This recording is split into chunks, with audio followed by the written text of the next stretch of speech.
programme.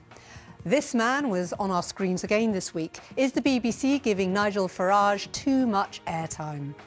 And was coverage of the new US administration's travel ban balanced and impartial, or did it pander to a growing anti-Trump hysteria?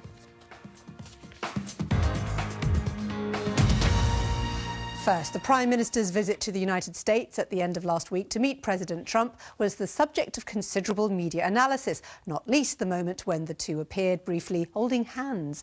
But some people were more exercised by a question put at a news conference by the BBC's Laura Kuenssberg. Thank you very much, Prime Minister. Mr. President, you've said before that torture works. You've praised Russia. You've said you want to ban some Muslims from coming to America. You've suggested there should be punishment for abortion. For many people in Britain, those sound like alarming beliefs. What do you say to our viewers at home who are worried about some of your views and worried about you becoming the leader of the free world? This was your choice of a question. There goes that relationship. So did one question from a reporter have the potential to damage the special relationship? Some thought it might have done, and that Laura Kuenssberg needed some lessons in diplomacy. Here's Jonathan Chappell. I was left guessing at the motives of asking such a provocative question to someone so easily provoked as Donald Trump. Was the motive to undermine the embryonic relationship between the two leaders? Or was it the BBC trying to make the news rather than simply report it? Or was Laura Kuenssberg showboating her questioning skills? Whatever the motives, asking that question to Donald Trump in that forum lacked emotional intelligence. But you have also said you would be frank. Had Donald Trump taken offence to the question, it could have had an impact on the future health and prosperity of the UK economy as a whole. The BBC and Laura Kuenssberg are in a privileged position to be able to ask questions at press conferences like this. Don't abuse that privilege. No surprise that as the week went on, coverage of Donald Trump's presidency continued to exercise Newswatch viewers, in particular the BBC's reporting of the petition urging the government to call off the president's proposed state visit to Britain, which those complaining described to us as excessive and hysterical. And of the ban on travellers from 7 countries to the United States, some felt certain aspects of that ban had been largely ignored by BBC News. The list of countries facing the travel ban were originally drawn up by the Obama administration and not invented by Trump. Second, many Muslim countries themselves impose a travel ban on the citizens of many countries, including UK citizens, simply because they have visited Israel. There's been little evidence of fair, unbiased reporting showing both sides of the story. It's patently obvious the current issue is not anti-Muslim but anti-terrorist or anti-ISIS. But the reporters keep trying to push this question into the face of anyone they can to get an impact for viewers. On Monday's BBC News, apart from the briefest of interviews with 3 people on Staten Island who have not been outraged by this ban, no interviews or mention was made that many millions of people in the US are not outraged by this executive order. Further, the BBC has used the online unaudited petition, which is completely open to fraudulent signatories, as a barometer of public opinion in the UK, yet over 45 million adult UK registered voters are not outraged to sign this petition. The outrage is that those who are not outraged are deemed irrelevant to the BBC.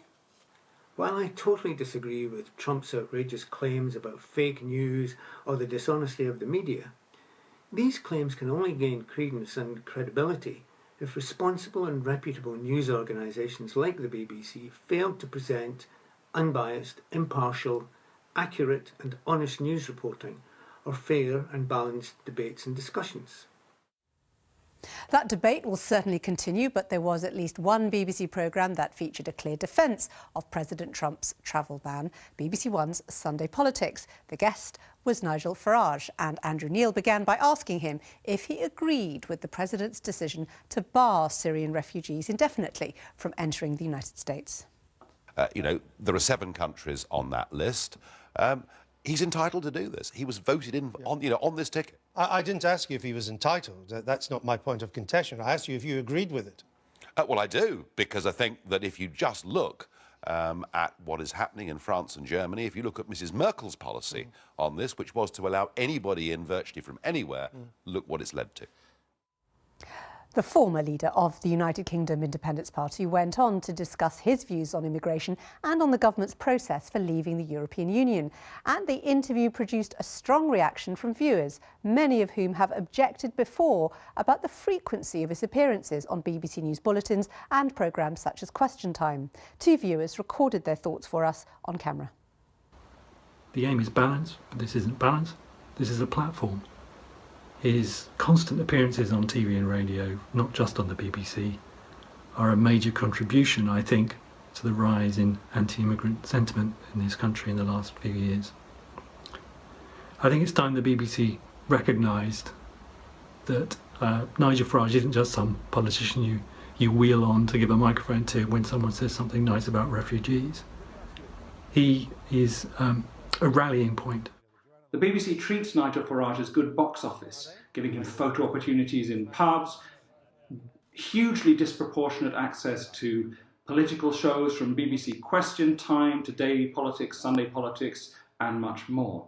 By doing so, and by not challenging him, partly because he was treated in the first stages as just good box office, as light entertainment, they helped normalise his views and helped him to put things without challenge that actually affected the whole way the debate moved. This happened from the very beginning, and it's only in the last 2 years that he started to be challenged a bit, and by that time the normalisation had happened. Well, Hugh Milbourne from the Sunday Politics programme joins me now. Why did you have Nigel Farage on? Well, the main stories this week were Theresa May's visit to Washington, and then there was a subsequent massive story which has dominated the headlines this week of Donald Trump's travel ban. And the other big story of the week was, of course, on Brexit and the Commons debates about the passage of Article 50. So those are big stories, and Nigel Farage was a guest who was an appropriate guest on both those stories. He was the first British politician to meet Donald Trump after his election, and obviously he was a massive player in the referendum campaign. A lot of you say he's not Ukip leader now, and he may not be as close to Trump as he claims to be. Well, we regularly on the BBC invite politicians onto our programmes, ex-leaders. Ed Miliband's been on the BBC this week, for example. Nick Clegg's a regular guest on our programmes.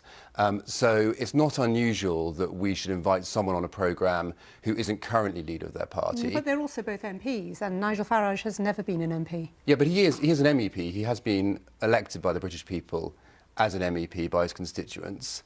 And he's also leader of his party's political group in the European Parliament. So he's still a person of some influence. A lot of viewers say he's just easy ratings, isn't he? He always has been. And you know when you invite him on, he'll say something controversial. No, I mean, he represents a strand of political thinking in the United Kingdom. There's no doubt about that. As party leader, he had a track record of political success. For example, his party came first in the European elections in 2014. At the general election in 2015, the party in the popular vote came third. So this is someone who we aren't able to exclude from our programmes. He's got a track record of electoral success, and he does represent a strand of political thinking in British politics. Many people do find what he says offensive, particularly as we heard in those viewer comments there. Yeah. His comments on immigration in the current climate, people feel that he's stirred up anti-immigrant sentiment. Do you think it's responsible to have him on? Well, not everyone's going to like what he says, and there are all sorts of people that we get on our programmes that some of our viewers are going to disagree with. It's not just that they disagree, though, is it? It's about whether it's responsible when some people feel there's a growing climate of tension around immigration, and the BBC chooses to have on someone that viewers feel holds views that are stirring up anti-immigrant sentiment? The BBC just can't be involved in making value judgments about politicians. Ethical judgments. They can't. Not when they've got when they come from a major party. Ukip is a major one. There's no doubt about that. We can't be making value judgments about whether what they've got to say is, morally dubious. That's not our role. We're an impartial broadcaster. There's no evidence that Nigel Farage ever said anything that's illegal, for example. That's never been a risk. I don't think that he should be treated any differently than any other politician from any of the other major political parties in the United Kingdom. You obviously work on Sunday politics and daily politics, but you'll know we hear great viewer concern about how often Farage is invited onto BBC programmes generally, including Question Time. We also know, of course, that he now has his own radio show on commercial radio. Do you think the BBC does have him on too often? Well, I know from our outlets, so the Daily Politics and the Sunday Politics, it's only the second time he's been on in the last 6 months. I think he's made about half a dozen other appearances in terms of interviews or being part of panels or part of discussions on BBC television over the last 6 months. So I don't think that is too great a number. And of course, on our programmes, obviously Andrew Neil's a very robust interviewer, and we always want politicians of the highest calibre from whatever political party. Hugh Milbourne, thank you very much.